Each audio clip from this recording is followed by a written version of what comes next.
My brother uninvited my son from his wedding because we found out that it was child-free at the last minute. Now he's devastated because my son cut him off and stopped talking to him. For a little bit of context, I'm a single dad. My family has always helped me in many ways, mostly babysitting when Leo was younger, and even before my son was born. We were all very close. We all live relatively close to each other, so we've been able to keep in touch through weekly gatherings, spending the holidays together, etc. Everyone loves my son, and my son loved them back. However, my brother Jack has always been my son's favorite person. When my son was 3 to 4 years old, Jack and his wife had more flexible jobs than me. Think freelancing versus a 9 to 5, so they always volunteered to look after Leo, something he loved. Almost every month, they would take him to the zoo, the aquarium, or even go camping with him. As my son grew older, he started to develop the same interests as my brother, like video games, photography, and music. When Leo was 9, he told me he wanted to have the same career as his uncle. This is all to say they were extremely close. Last year my brother informed me that he and his girlfriend Mary were getting married. I knew that neither Jack nor his girlfriend believed in marriage, so when I asked them about it, they told me it was all Karen's idea, my sister-in-law's mom. Because Jack and Mary didn't care much about the wedding,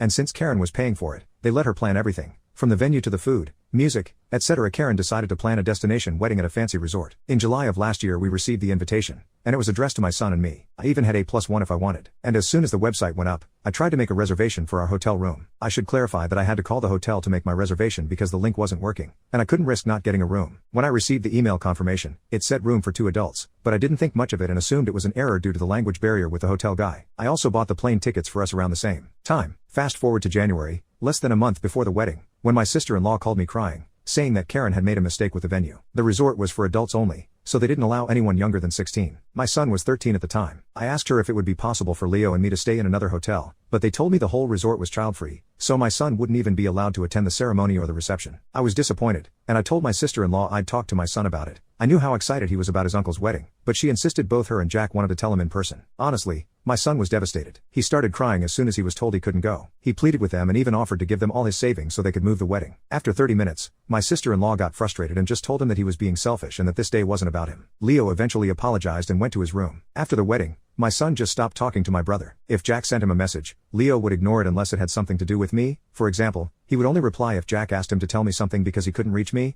etc. On our family gatherings, Leo would only respond to small questions like can you pass the salt? Or help grandma with the plates, but he would ignore my brother if Jack or Mary tried to start a conversation or ask him about the school, etc. A month after the wedding, Jack and Mary offered to take him for a special vacation during spring break to make up for the wedding. However, my son ignored them and later told me he didn't want to go with them. It was heartbreaking because I knew how much he wanted to go to that place, and I couldn't afford it yet, but he stuck to his guns. Something similar happened on Leo's birthday. He asked me if I was planning to throw him a party. I do it every year, and when I said yes, he asked me not to invite his aunt and uncle. I tried to convince him to invite them because they're family and they were sorry, but he just said that if they didn't want him on their special day, he didn't want them on his. My brother was crying when I told him he wasn't invited. However, things came to a head this past weekend. We were at my mom's house, and a conversation about Leo's university came up. My mom asked Leo if he was still planning on going to the same university as Jack and that he should start planning for that, but my son replied that he wasn't interested anymore and he had chosen to study something else. Then my mom said, I thought you wanted to be like your uncle, and my son just said, why would I want to be like him? At this point I intervened and told Leo he didn't have to be so rude, but the damage was already done. My brother and sister-in-law heard what he said and left shortly after. Last night my brother texted me saying I was an asshole for letting my son continue with this grudge, and he even accused me of being jealous of their relationship, and that's why I wasn't doing anything to fix it. I just told him these were the consequences of his actions and that this was 100% his fault for allowing his past mother-in-law to plan the wedding when she hated my child. He hung up on me. My mom and some other family members think I should force my son to forgive my brother so we can all move on,